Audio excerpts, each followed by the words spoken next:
রাজনীতির ইতিহাসে এক লজ্জাজনক পরাজয় নিয়ে ভোটের মাঠে মুখ থুবড়ে পড়েছে চরমোনাই পীরের তিন ভাই। ধানের শীষ আর দাড়িপল্লার তোয়াক্কা না করে যারা ভেবেছিল একাই সব সাইজ করে ফেলবে, জনগণ এবার তাদের এমন উচিত শিক্ষা দিয়েছে যে জামানত বাঁচাতে গিয়েই এখন কেঁদে কুল পাচ্ছে না তারা। দীর্ঘদিন ধরে ধর্ম নিয়ে ব্যবসার অভিযোগ আর তলে তলে মির্জাফরির জবাব এবার কড়ায় গণ্ডায় বুঝিয়ে দিয়েছে সাধারণ মানুষ। নিজেরা তো ডুবলই, সাথে ডুবালো ইসলামী ঐক্যকেও। অথচ ভোটের আগে কি হম্বিতণ্ডি আর হুঙ্কার, কিন্তু ফলাফল আসতেই দেখা গেল সব ফুস।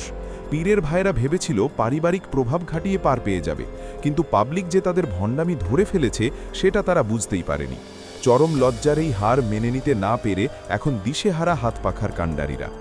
নির্বাচনের আগে চরমোনাই পীরের হুঙ্কার শুনে মনে হয়েছিল তারা বুঝি এবার রাজনীতির মাঠ উল্টে ফেলবে, কিন্তু ভোটের মাঠের বাস্তবতা তাদের বুঝিয়ে দিয়েছে যে ফাঁকা কলসি বাজে বেশি।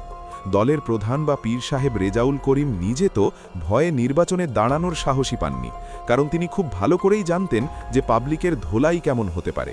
তাই নিজে নিরাপদ দূরত্বে থেকে নিজের তিন ভাইকে পাঠিয়েছিলেন মান বাঁচাতে।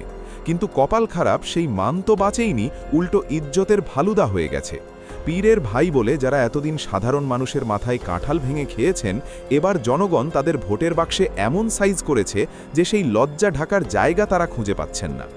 সবচেয়ে করুণ দশা হয়েছে পীরের ভাই সৈয়দ ফয়জুল করিমের, যিনি দলের জ্যেষ্ঠ নায়েবে আমির এবং বরিশাল অঞ্চলে নিজেকে একছত্র অধিপতি মনে করতেন। তার ধারণা ছিল বরিশালের মানুষ বুঝি চোখ বন্ধ করে তাকেই ভোট দেবে, তাই তিনি বরিশাল ৫ এবং বরিশাল ৬ এই দুটি আসনে দাঁড়িয়েছিলেন। কিন্তু ফলাফলের পর দেখা গেল তার সব অহংকার ধুলোয় মিশিয়ে দিয়েছে জনগণ। বরিশাল ৫ আসনে তিনি প্রায় ৯৩,০০০ ভোট পেয়েও বিএনপির প্রার্থীর কাছে পাত্তাই পাননি। সেখানে বিএনপির মুজিবুর রহমান সারোয়ার ১,৩১,০০০-এরও বেশি ভোট পেয়ে তাকে বিপুল ব্যবধানে হারিয়ে দিয়েছেন। জনগণ বুঝিয়ে দিয়েছে শুধু ওয়াজ মাহফিলে গরম কথা বলে হাততালি পাওয়া যায়, কিন্তু ভোট পাওয়া যায় না। আরেক ভাই সৈয়দ ইসহাক মোহাম্মদ আবুল খায়েরের অবস্থাও খুবই খারাপ। তিনি বরিশাল ৪ আসনে দাঁড়িয়েছিলেন। তিনি হয়তো ভেবেছিলেন পীরের ভাই হিসেবে তার একটা আলাদা কদর থাকবে, কিন্তু ভোটের ফলাফলের পর দেখা গেল বিএনপি আর জামায়াতের প্রার্থীর ধারের কাছেও তিনি ভিড়তে পারেননি। জনগণ তাকে এতটাই ঘৃণা ভরে ফিরিয়ে দিয়েছে যে তার নিজের দলের লোকেরাও এখন মুখ লুকাচ্ছে। তবে তিন ভাইয়ের মধ্যে সবচেয়ে বড় বেইজ্জতি আর লজ্জাজনক ঘটনাটি ঘটেছে সৈয়দ মোসাদ্দেক বিল্লার সাথে, যিনি ঢাকা ৪ আসনে দাঁড়িয়েছিলেন। আর রাজধানীর বুকে এমন শোচনীয় হার চরমোনাইয়ের ইতিহাসে এক কলঙ্ক হয়ে থাকবে, কারণ তিনি ভোট পেয়েছেন মাত্র ৬,৫০০। ভাবা যায়, পীরের ভাই এবং দলের প্রেসিডিয়াম মেম্বার হয়েও মাত্র ৬,০০০ ভোট। একেই হয়তো বলে কারমা। সেই সঙ্গে তার জামানত বাজেয়াপ্ত হওয়া নিয়ে এখন সর্বত্র হাসাহাসি চলছে। পাবলিক বলছে এত বড় নেতা অথচ নিজের জামানতটাই বাঁচাতে পারলেন না। এবার সারা দেশে হাতপাখা প্রতীক নিয়ে ২৫৩ জন প্রার্থী মাঠে নেমেছিল। পীর সাহেব দাবি করেছিলেন তারা ১৪৬টি আসনে নাকি এ গ্রেড ক্যাটাগরিতে আছেন, অর্থাৎ জয়ের খুব কাছাকাছি। কিন্তু দিন শেষে দেখা গেল ২৫৩ জনের মধ্যে ২৫২ জনই হেরে ভূত হয়ে গেছেন, আর মাত্র একটি আসনে জয় পেয়ে তারা কোনো মতে নিজেদের অস্তিত্ব টিকিয়ে রেখেছেন। পাবলিক যখন কাউকে উচিত শিক্ষা দিতে চায় তখন এভাবেই দেয়। এই ফলাফলই প্রমাণ করে যে চরমোনাই পীরের দলের প্রতি সাধারণ মানুষের আর বিন্দুমাত্র আস্থা নেই। মানুষ বুঝে গেছে এরা আসলে ধর্মের লেবাসধারী ব্যবসায়ী।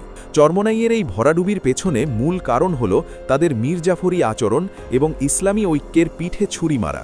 সাধারণ ধর্মপ্রাণ মানুষ এবং রাজনৈতিক বিশ্লেষকরা পরিষ্কার বলছেন এরা হলো এই যুগের মির্জাফর। যখনই ইসলামী দলগুলোর ঐক্যবদ্ধ হওয়ার সুযোগ আসে তখনই এরা বাগড়া দেয়। এবারও তার ব্যতিক্রম হয়নি। তারা যদি একলা চলো নীতি না নিয়ে জামায়াতে ইসলামী বা সমমনা দলগুলোর সাথে জোট করত, তবে ফলাফল অন্যরকম হতে পারত। কিন্তু তাদের জেদ আর ইগোর কারণে ইসলামী শক্তির বিশাল ক্ষতি হয়ে গেল। তাদের এই ভোট কাটার রাজনীতির কারণে অন্তত ৫৩টি আসনে ইসলামী ঘরানার প্রার্থীরা খুব অল্প ব্যবধানে হেরেছেন। এর সবচেয়ে বড় প্রমাণ হল পিরোজপুর ২ আসন। সেখানে মরহুম আল্লামা দেলোয়ার হোসেন সাইদির ছেলে শামীম সাইদি মাত্র ৭০ ভোটে পরাজিত হয়েছেন। ভাবুন একবার, মাত্র ৭০ ভোট। চরমোনাইয়ের প্রার্থী সেখানে হাজার হাজার ভোট কেটে নষ্ট করেছে। এই ভোটগুলো যদি ভাগ না হতো তাহলে সাইদি পুত্র অনায়াসেই বিশাল ব্যবধানে জিতে আসতেন। ঠিক একই ঘটনা ঘটেছে খুলনায়। সেখানে জামায়াতের সেক্রেটারি জেনারেল অধ্যাপক মিয়া গোলাম পরোয়ার মাত্র ২০০০ ভোটে হেরেছেন। এখানেও ভিলিম সেই চরমোনাই। তারা নিজেরা তো জিতবে না, আর অন্য ইসলামী দলকেও জিততে দেবে না। এই হলো তাদের নোংরা রাজনীতি। তাদের এই আচরণের কারণেই মানুষ তাদের গাদ্দার বলে ডাকছে। সমালোচকরা বলছেন এরা মূলত বিএনপি বা অন্য বড় দলের হয়ে ভাড়ায় খাটা পার্টির মতো কাজ করেছে। এদের একমাত্র উদ্দেশ্য ছিল ইসলামী ভোট ব্যাংককে দ্বিখণ্ডিত করে অন্যদের সুবিধা করে দেওয়া। তবে মানুষ এখন আর বোকা নেই। তারা বুঝে গেছে চরমোনাইয়ের রাজনীতি হলো আসলে এক ধরনের পারিবারিক ব্যবসা। এটাকে দল না বলে পীরের পারিবারিক লিমিটেড কোম্পানি বলাই ভালো। বাবার মৃত্যুর পর 3 ভাই মিলে যেভাবে দলের সব পদপদবি দখল করে রেখেছেন, তাতেই বোঝা যায় এখানে যোগ্যতার কোনো দাম নেই। পীরতন্ত্রের নামে তারা বংশানুক্রমিক রাজতন্ত্র কায়েম করেছেন, অথচ মুখে তারা সাম্য আর ইনসাফের কথা বলেন। তবে এই ভণ্ডামি মানুষ ইতিমধ্যেই ধরে ফেলেছে। অতীতেও তাদের বিরুদ্ধে এমএলএম ব্যবসার নামে মানুষের কোটি কোটি টাকা আত্মসাতের অভিযোগ উঠেছিল। এই মুয়ে নামের এক ভুয়া কোম্পানি খুলে তারা সাধারণ মুরিদদের সর্বস্বান্ত করেছিলেন বলে অভিযোগ রয়েছে। দুর্নীতি দমন কমিশন বা দুদকও তাদের বিরুদ্ধে মামলা করেছিল। মুখে ইসলামের কথা বলে তলে তলে সুদের কারবার আর পিরামিড স্কিম চালানো, এসবই তাদের আয়েশি জীবনের উৎস। মুরিদরা না খেয়ে মরলেও পীর পরিবারের সদস্যদের বিলাসবহুল গাড়ি আর জীবনযাপন দেখলে যে কারোরই চোখ কপালে উঠবে। এবার আর জনগণ তাদের এই দ্বিমুখী নীতি আর মেনে নেয়নি বলেই ভোটের মাঠে জব্বর খেল দেখিয়ে দিয়েছে। অন্যদিকে বিএনপিও এবার চরমোনাইকে নিয়ে দারুণ এক চাল চেলেছে। রাজনৈতিক বিশ্লেষকরা বলছেন বিএনপি এদের টিস্যু পেপারের মতো ব্যবহার করেছে। বিএনপি জানত যে জামায়াতকে একা ঠেকানো কঠিন হবে, তাই তারা চরমোনাই পীরের ইগো আর ক্ষমতার লোভকে উস্কে দিয়েছে এবং চালাকি করে তাদের মাঠে নামিয়ে দিয়েছে, যাতে ইসলামী ভোট ভাগ হয়ে যায়। আর চরমোনাইয়ের নেতারা ভেবেছিল তারা হয়তো বিএনপির সাথে টেক্কা দিয়ে হিরো হবেন। তারা নিজেদের এ গ্রেড ভেবে আত্মতৃপ্তিতে ভুগেছিলেন, কিন্তু বিএনপি তাদের ব্যবহার করে নিজেদের কাজ হাসিল করে নিয়েছে এবং কাজ শেষে বিএনপি এখন তাদের ছুঁড়ে ফেলে দিয়েছে। আর ভোটের ফলাফলে দেখা গেছে বিএনপির কৌশল পুরোপুরি সফল। তারা জামায়াতকে সাইজ করার জন্য চরমোনাইকে লাঠিয়াল হিসেবে ব্যবহার করেছে। আর এখন চরমোনাই রাজনীতির মাঠের জোকারে পরিণত হয়েছে। না পেল আসন, না পেল সম্মান, উল্টো মির্জাফর আর দালাল হিসেবে মানুষের ঘৃণার পাত্র হলো। এদিকে এই লজ্জাজনক পরাজয়ের পর চরমোনাইয়ের তৃণমূল পর্যায়ে এখন ভয়াবহ ধস নেমেছে। সাধারণ কর্মী ও সমর্থকরা এতদিন পীরের অন্ধভক্তিতে সব মেনে নিয়েছিলেন। তারা ভেবেছিলেন হুজুররা যা করছেন তা ইসলামের স্বার্থেই করছেন, কিন্তু ভোটের ফলাফল এবং সাইদি পুত্রের হারের পর তাদের সেই মোহ ভেঙে গেছে। তারা দেখছেন তাদের নেতারা আসলে ইসলামের সেবক নন, বরং ক্ষমতার লোভে অন্ধ একদল সুবিধাবাদী। কর্মীরা বুঝতে পেরেছেন এই অযোগ্য আর ইগোতে ভরা নেতাদের দিয়ে ইসলাম বা দেশ কোনোটারই কোনো কল্যাণ হবে না। তাই এখন দলে দলে চরমোনাইয়ের কর্মীরা পদত্যাগ করছেন। খবর পাওয়া যাচ্ছে দেশের বিভিন্ন প্রান্তে হাতপাখা নেতাকর্মীরা তওবা করে জামায়াতে ইসলামীতে যোগ দিচ্ছেন। তারা বলছেন যে দল ইসলামী ঐক্যের শত্রু সেই দলে আর থাকা যায় না। অন্যদিকে জাতীয় পার্টির অবস্থাও খুবই খারাপ। তাদের অস্তিত্ব বিলীন হয়ে গেছে।